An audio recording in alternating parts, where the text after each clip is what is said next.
हमारा संविधान हमारा स्वाभिमान। संविधान को अंगीकृत करने के 75 वर्षों का स्मरणोत्सव संविधान दिवस विगत 26 नवंबर को मनाया गया। संविधान दिवस के अवसर पर प्रधान डाकघर वाराणसी में संविधान की उद्देशिका का पाठन हुआ।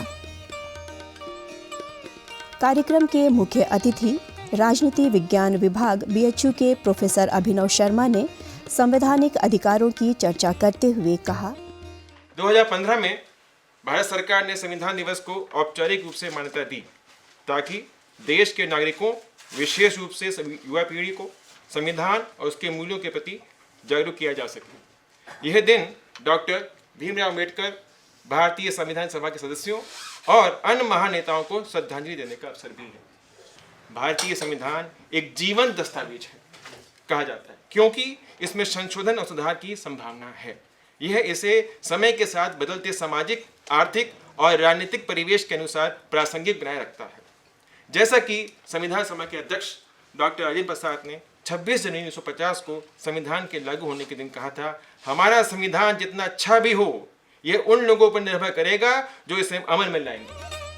कार्यक्रम के विशिष्ट अतिथि कार्यक्रम प्रमुख आकाशवाणी व दूरदर्शन ने बताया कि देश को एक सूत्र में पिरोने का कार्य करता है भारतीय संविधान। भारतीय संविधान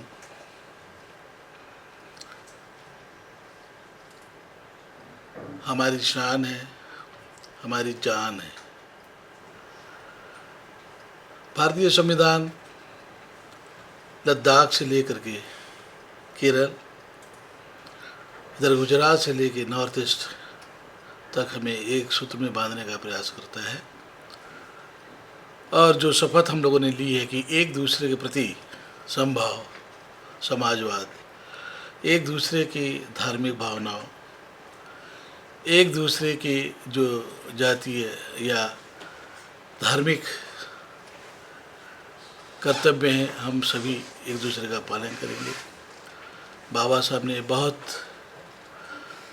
अम्बेडकर साहब ने बहुत प्रयास करके इसको लिखा है और ये एक जीवंत दस्तावेज है, जैसा कि हम सभी जानते हैं। अब ये दुनिया का सबसे बड़ा संविधान है। संविधान दिवस की महत्ता पर प्रकाश डालते हुए पोस्ट मास्टर जनरल वाराणसी परिक्षेत्र कर्नल विनोद कुमार ने बताया, Just to ensure and secure to all its citizens that justice of social, economic and political will be available, will be given, will be ensured to each and every citizen. And many a time, so many other provisions are there which are available not only to our citizens only, but to foreigners also. Say like right to live, right to life. It is available for our foreigners also, those who are coming, like guest or tour. If they are coming, then they will also have this kind of rights. At the same time, liberty of thought, expression, belief, faith and worship. It is very big thing. At that time also, today also, people find so much stress among different cultures. So in order to remove that type of friction, it is ensured that liberty will be there available to each and every citizen of thought, expression, belief, faith and worship.